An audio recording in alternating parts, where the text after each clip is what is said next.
에베소서 4장 7절에서 10절까지의 말씀입니다. 에베소서 4장 7절부터 10절까지의 말씀입니다. 다 찾으신 줄로 알고 함께 합독하도록 하겠습니다. 우리 각 사람에게 그리스도의 선물의 분량대로 은혜를 주셨나니 그러므로 이르기를 그가 위로 올라가실 때에 사로잡혔던 자들을 사로잡으시고 사람들에게 선물을 주셨다 하였도다. 올라가셨다 하였은즉 땅 아래 낮은 곳으로 내리셨던 것이 아니면 무엇이냐. 내리셨던 그가 곧 모든 하늘 위에 오르신 자니 이는 만물을 충만하게 하려 하심이라. 에베소서를 찬찬히 읽다 보면 아마도 성경을 많이 읽으신 성도님들께서는 조금 눈치를 채셨을 것입니다. 어제부터 시작되었던 그 4장이 에베소서와의 그 1장부터 3장까지의 분위기와 사뭇 달라졌다는 것을 성도님들께서는 조금 눈치를 채셨을 것입니다. 우리가 지금까지 묵상했던 나누었던 에베소서 내용 1장부터 3장까지의 내용을 조금 한번 복습하는 시간을 가지고 오늘 본문 말씀을 읽었으면 나눴으면 좋겠습니다. 1장부터 3장까지는 사도 바울이 하나님의 모든 지혜를 가지고 이루신 그 구원에 대하여서 찬양하고 그 구원이 무엇인지 에베소서 성도들에게 설명을 합니다. 그리고 4장에 들어오니 이제는 그 믿는 자들, 하나님을 믿는 자들이 어떻게 살아가야 되는지에 대하여서 4장부터 계속해서 설명해 나가고 있는 것입니다. 쉽게 말하자면 1장부터 3장까지는 예수 그리스도를 믿는 자들이 우리가 무엇을 믿는지에 대해서 우리의 구원은 어떻게 이루어졌는지에 대해서 우리에게 설명해주고 여러분 믿음은 무엇입니다. 구원은 무엇입니다라고 여러분들 제대로 이 구원에 대해서 믿음에 대해서 확실히 알고 가야 합니다라고 이것을 설명해주고 있다면은 4장부터 6장까지는 그 믿음에 합당한 삶이 무엇인지 여러분들 그렇게 살아가야 합니다라고 우리에게 이야기해주고 있다는 것입니다. 그래서 이 에베소서를 많은 성경학자들은 두 부분으로 나뉜다라고 설명을 하고 있습니다. 그래서 이 사도 바울이 에베소서를 두 부분으로 기술한 그 목적을 좀 살펴보자면요. 에베소서 성도님들 신앙생활은 저울질하는 것과 똑같습니다. 한쪽은 우리에게 바른 믿음을 알아가고 지키는 것이고 다른 한쪽은 그 믿음에 합당한 삶을 살아가는 것입니다. 그러니 성도 여러분 이 저울질하는 것을 한쪽으로만 치우치게 만들지 마십시오. 늘 양쪽이 동일하게 수평을 유지하도록 여러분들 그런 신앙생활을 하셔야 합니다라고 사도 바울이 그렇게 설명을 하고 있는 것입니다. 그렇다면 오늘 본문 말씀에 넘어와서 구원받은 자들의 합당한 삶, 하나님의 아들들이 어떻게 살아가야 할 것인지 오늘 살펴보면 좋을 것 같습니다. 어제 말씀이었는데요. 하나님의 말씀에 구원받은 자들의 합당한 삶이 무엇인지 가장 먼저 사도 바울이 우리에게 이야기하고 그 주제를 한 문장으로 우리에게 알려준 다음에 이 4장을 시작하거든요. 함께 좀 읽어보았으면 좋겠는데요. 4장 3절을 함께 읽어보면 좋겠습니다. 네.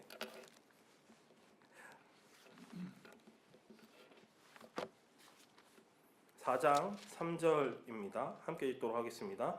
평안에 매는 줄로 성령이 하나 되게 하신 것을 힘써 지키라. 여기서 우리가 조금 주의 깊게 살펴볼 것은요. 바로 하나 되게 하신 것을 힘써 지키라라는 부분입니다. 우리는 기도할 때 종종 이런 기도를 하게 되더라고요. 하나님 우리 교회를 하나 되게 하시옵소서라고 기도를 합니다. 하지만 바울은 우리에게 말합니다. 이미 우리는 그리스도 안에서 하나가 되었습니다라고 우리에게 선포하고 있다는 것입니다. 그러니 하나 된 것을 지켜나가십시오. 하나 된 것을 지키기에 힘쓰십시오라고 이야기하는 것입니다. 참 이상한 일이죠. 우리 교회 공동체 안에서 우리 스스로를 돌아볼 때에 하나 된 것 같지 않을 때가 종종 보이기 때문입니다. 자주 갈등을 겪고 분열되기도 하고 다투기도 하기 때문입니다. 한국 교회를 전체를 돌아보기만 해도 그렇습니다. 양쪽으로 분열되어 있는 상황과 그리고 서로 다투며 서로 손가락질하는 상황들을 너무나도 많이 보게 됩니다. 그러나 사도 바울은 우리에게 분명하게 이야기합니다. 여러분들은 그리스도 안에서 이미 하나 되었습니다. 그러니 그 하나 된 것을 지켜 나가십시오라고, 힘써 지키십시오라고 우리에게 권면하고 있는 것입니다. 바울이 우리에게 하나 된 것을 지키라고 요청하는 이유가 무엇일까요? 바울이 여러분들 하나 된 것을 힘써 지키십시오라고 우리에게 요청하고 있는 이유가 무엇일까요? 그 이유는 우리가 이렇게 하나 된 것을 분열시키고 파괴시키려는 그런 존재가 있다라는 것입니다. 그 존재가 바로 누구일까요? 우리 대적자 사탄입니다. 사탄은 교회를 분열시키는 것입니다. 교회를 분열시켜서 더 이상 교회로 하여금 세상이 하나님의 그 지혜와 구원을 알지 못하게 하기 위하여서 이 교회를 분열시키고 자꾸만 원수되게 하려는 것입니다. 이 교회가 분열되고 교회가 서로 다투게 된다면은 세상은 분명히 교회로 하여금 손가락질하고 교회는 더 이상 그 능력을 잃고 세상에 지탄받게 될 것입니다.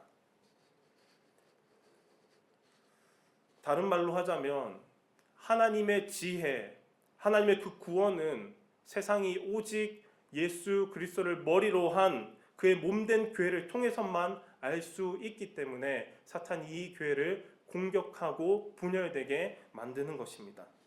그러니 우리는 어제 묵상한 말씀과 같이 겸손과 온유와 오래 참음과 평안에 매는 줄로 이 교회의 하나됨을 끝까지 힘써 지켜야 하는 것입니다.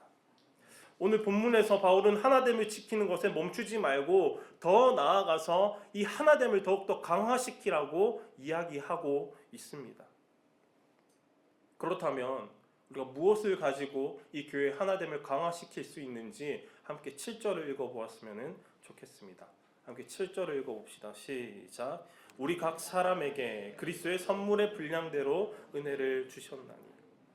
하나님께서 우리에게 무엇을 주셨다고 이야기하고 있습니까? 선물과 은혜를 우리에게 주셨다고 이야기하는 것입니다. 여기서 이야기하는 그리스도의 선물은 제가 열심히 살펴보니까 은사라고 공통적으로 성경 신학자들이 이야기하고 있더라고요.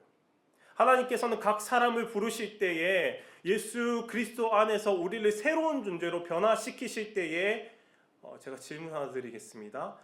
모든 사람을 동일하게 새롭게 변화시키실까요? 아니면은 모든 사람들을 각각 그 사람마다 은사를 주시면서 고유의 은사를 주시면서 서로 다르게 변화시키실까요? 첫 번째일까요? 두 번째일까요? 네, 제가 여러분들에게 질문한 이유는 각각 서로 다른 은사를 주시면서 새롭게 변화시키시기 때문입니다. 하나님께서는 우리를 그 그리스도 안에서 변화시키실 때, 새로운 존재로 재창조하실 때에 붕어빵 틀에서 붕어빵을 찍어내듯이 동일하게 만드는 것이 아니라 서로 각각 다른 은사들을 주시면서 새롭게 재창조하신다는 것입니다. 저 여러분들이 하나의 이 성전으로 지어져가는 그 공사 중인데 삽 하나로 이 땅을 파는 삽 하나로 이 공사가 마무리가 되겠습니까? 그렇지 않다는 것입니다. 각 사람들에게 삽도 그리고 망치도 도끼 그리고 톱과 같은 다양한 도구가 필요한 것처럼 각 사람들을 여러 가지 도구로 이렇게 준비시키신다는 것입니다. 우리에게 주어진 은사들도 그러합니다. 한 사람도 빠지지 않고 우리는 선물을 받았습니다. 필요 없는 성도는 아무도 없습니다. 세상은 능력에 따라서, 자격에 따라서, 물질에 따라서, 지식에 따라서, 학력에 따라서, 외모에 따라서 그 필요가 정해집니다. 필요 없는 사람도 세상은 있다고 이야기합니다. 경제적 논리에 의하여서 필요 없는 사람은 회사에서 가차없이 해고시켜버리기도 합니다. 그러나 그리스도의 몸된 교회의 각 지체는 어느 하나도 빠지는 사람이 없다는 것입니다. 한 20년 정도 전의 이야기를 성도님들께 한번 이야기해 보려고 합니다. 한 20년 정도 전에 저희 아버지께서 유치부 교사를 지원하셔서 유치부에서 교사로 섬기게 된 일이 있었습니다. 아버지께서 유치부 교사로 섬기겠다고 저희 가족에게 이야기했었을 때 저희 가족은 좀 놀랐었습니다. 왜냐하면 아버지께서 가르치는 은사가 전혀 없으시기 때문입니다. 말을 정말 못하세요. 아들임에도 불구하고 조금도 말씀을 가르치는 그런 은사가 없으신 것 같더라고요. 그래서 어머니께서 정말 열심히 말리셨습니다. 그럼에도 불구하고 아버지께서 나에게 주님께서 주신 감동이 있다라고 말씀하시면서 유치부 교사로 지원을 하셨었습니다. 세상 사람들은 그렇게 생각할 것입니다. 아니, 가르치는 은사도 없는데, 가르치는 능력도 없는데 유치부 교사로 들어가서 저 뭘 할 수 있겠나라는 그런 판단을 할 것입니다. 물론 저희 가족도 했었고 저도 했었습니다. 그런데 아버지께서 이 유치부 교사로 무엇을 담당하게 되셨을까요? 아버지께서 담당하시는 것은요, 다음 세대 아이들이 예배하는 모습을 카메라로 모습을 남기고 부모님들께 그 은혜를 함께 나누는 그 사진을 인화한다고 하죠. 인화해서 각 집으로 보내서 그 은혜를 계속해서 흘려보내는 그런 일들을 감당하시더라고요. 아버지께서 젊으셨을 때 이 비싼 카메라 하나 사셔서 어머니의 속을 썩이시더니 그 카메라를 가지고 하나님의 일에 쓰임받기 시작하시더라고요. 이 새벽을 깨우러 오신 성도 여러분, 하나님께서 주신 그 은사에 귀천이 어디 있겠습니까? 모든 은사가 교회에 필요한 은사인 것입니다. 지혜가 무한하신 하나님께서 우리가 교회로, 하나님의 그 교회로 지어져 갈 때에 서로가 서로를 필요하도록 만드셨다는 것입니다. 어느 한 사람이 특출나게 모든 은사를 다 가지는 경우는 없습니다. 그래서 교회 안에서 누구 하나 특출나게 잘난 사람 없습니다. 그리고 교회 안에서 누구 하나 특출나게 못난 사람도 없습니다. 저 사람 나하고 수준이 안 맞아. 학력이 안 되는데 내가 어떻게 저 사람이랑 같이 봉사를 하겠어. 재산이 사는 동네가 나랑 급이 안 맞는데 이런저런 기준들로 함께 지어져 가기를 꺼려 하신 적 성도님들께서는 없으시죠? 그런데 저는 아직도 부족하고 많이 다듬어져야 되는 것인지 문득문득 무서울 정도로 이런 기준들을 들이대고 있더라고요. 그냥 각각 귀천을 매기려고 할 때가 문득문득 있더라고요. 그래서 내가 왜 이런 생각을 자꾸만 하는 것인가 라는 이 제 마음의 중심을 자꾸 들여다보니까 이런 것이 있더라고요. 모든 것의 기준은 나야 라는 그런 생각이 있더라고요. 나를 기준으로 잘난 사람, 못난 사람을 자꾸 가려내고 있더라고요. 그러면서 어떤 마음도 떠오를까요? 야, 그래도 나 저 사람들보다는 괜찮네. 야, 그래도 저 사람보다는 내가 특출 나는 게 있네. 야, 내가 없으면 안 되겠다라고 생각하는 그런 저 자신을 높이려는 교만한 마음이 있더라고요. 성도님들 신앙생활 하시면서 때로 문득문득 이런 생각이 드러나신다면, 올라오신다면 하나님, 제가 또 교만해지려고 합니다. 저의 마음을 하나님께 다시 집중합니다 라고 고백하면서 이 마음들을 좀 다스릴 수 있는 성도님들 되셨으면 좋겠습니다. 하루는 한 선배가 저에게 이런 이야기를 하더라고요. 제가 이 문제를 놓고 고민하고 있을 때 한 선배 목사님께서 저에게 이런 말씀을 해주시더라고요. 예성아, 물질도 은사더라. 네가 매달리는 그 학력도 그리고 지혜도 그리고 목회 능력도 다 하나님께서 주신 은사더라. 그러니까 절대 니를 위해서 쓰면 안 된다. 성도님들, 교회를 위하여서 하나님께서 여러분들에게 주신 그 은사를 사용하시기를 축복합니다. 너무나 안타까운 것은 어느 순간부터 교회에서도 은사 자랑 대회가 열린 것 같더라고요. 세상의 기준들을 가지고 와서 내가 살고 있는 집에 대해서, 내가 가진 학력에 대해서 내 자식을 자랑하고, 내가 입는 옷들을 자랑하고, 내가 타고 다니는 차, 그리고 내 외모들, 이것저것들을 자랑하기 시작하더라고요. 마치 원래부터 내가 주인인 것 마냥 이것저것 자랑하는 분위기가 교회 안에도 생겼더라고요. 여러분 기억하십시오. 교회는 예수 그리스도의 핏값 주고 산 공동체입니다. 저와 여러분들은 예수 그리스도의 핏값 주고 쟁취한 하나님의 전리품들입니다. 그 누가 예수 그리스도의 그 십자가 아래에서 주님 이거 보십시오. 제가 이것을 가지고 있는 이렇게 잘난 사람입니다라고 누가 그 예수 그리스도의 그 십자가 아래에서 자랑할 수 있겠습니까? 가시면류관으로, 채찍으로, 때로는 창으로, 못으로 피투성이가 된 예수 그리스도 앞에서 그 누가 주님 제가 이것을 이루어냈습니다라고 자랑할 것이 그 어느 하나가 있겠습니까? 예수 그리스도의 피값 주고 산 교회는 오직 자랑할 것이 예수 그리스도밖에 없는 것입니다. 우리가 드러내야 할 것은 오직 예수 그리스도밖에 없어야 하는 것입니다. 우리의 사명은 세상의 방법으로, 세상의 기준으로 우리의 능력을 행사하는 것이 아니라, 영향력을 끼치는 것이 아니라 오직 예수 그리스도 이름, 그 이름 한 분만 높여야 하는 것입니다. 혹시 이 시간 교회를 세워나가는 데 있어서 지치고 힘드신 분이 계십니까? 어느 순간부터 이 교회에서 봉사할 때에 감사는 내 입술에서 메마르고 불평불만이 터져나오는 때가 계십니까? 그렇다면 하나님께 이렇게 기도하셨으면 좋겠습니다.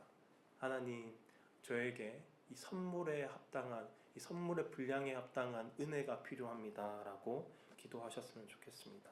오늘 말씀처럼 그리스도께서 저에게 주신 그 은사의 분량대로 주님 은혜가 필요합니다 라고 기도하시는 저와 여러분들 되셨으면 좋겠습니다. 마태복음 9장에 예수님께서 제자들에게 이렇게 기도하라고 말씀하셨지 않습니까? 그러므로 추수하는 주인에게 청하여 추수할 일꾼들을 보내주소서 하라.